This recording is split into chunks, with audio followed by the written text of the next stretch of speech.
News and notes from the 1-1 draw with Indy. So match finished 10-on-10. Indy got a straight red, and Simon Minson got 2 yellows. One was for dissent, one was for apparently touching somebody because he went down like he was shot. Driving through the parking lot here, going to get out while I record this. So, wow, crap officiating. He allowed just, all sorts of things to go on, and then down at the other end of the pitch, and it didn't matter which team, he would call just about anything.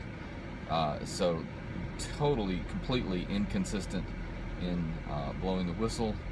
I don't think he was, and the linesmen were as well, the assistant referees were as well. Just allowed muggings to go on, and then 5 minutes later, there was somebody touched somebody and went down like a shot, and let's blow the whistle and maybe even pull out a card.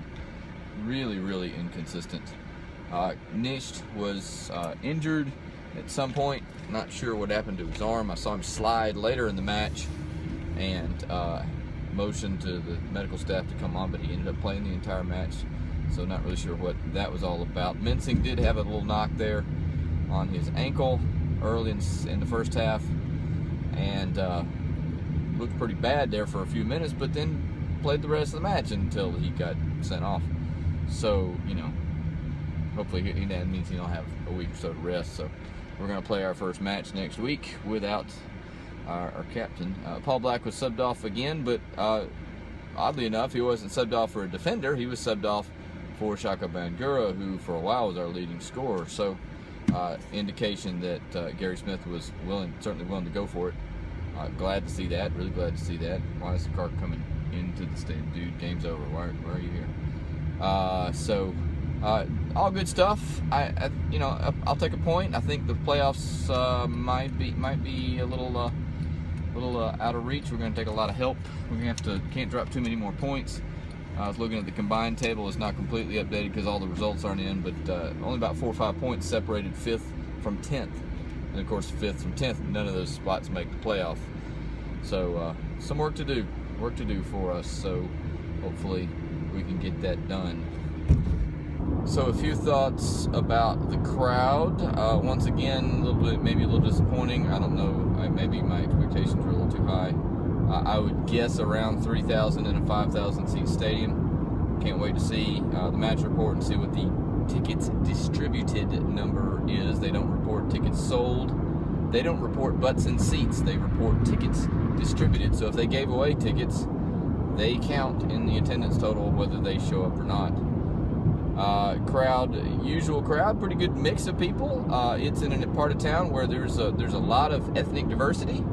Really glad to see the Silverbacks are reaching out and not just tweeting and such in English, but really doing a good job of reaching out. Sat in a section with a bunch of Japanese fans for a little while tonight. I wondered if they are a little conflicted because Indy 11's kit sponsor is Honda, and we have Kosuke Kimura.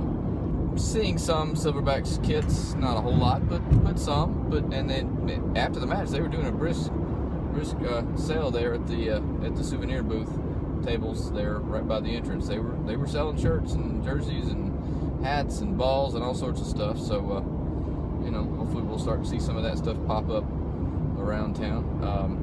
Had the poster, tweeted out a picture of that. Nice poster. It doubled as a match day program as well. Had some good news and notes and the rosters and such on the back.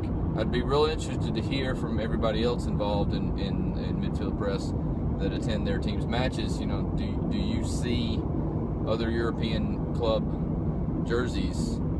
Do you see families with 3 people in 3 different shirts? Do you see people showing up in their Chelsea shirts? Do you see or do you see just random, a lot of the clubs hadn't been around all long, but I saw quite a few old Silverback jerseys. The clubs have been around almost 20 years now, so there are still some old jerseys floating around there. Hey, dude, why don't you get over before you pass me? I'm gonna ride in my back seat. Just let me know.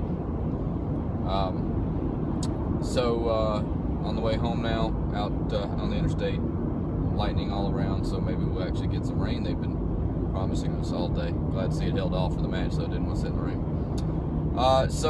Pretty good experience getting in and out's good. Parking's maybe a little on the pricey side, but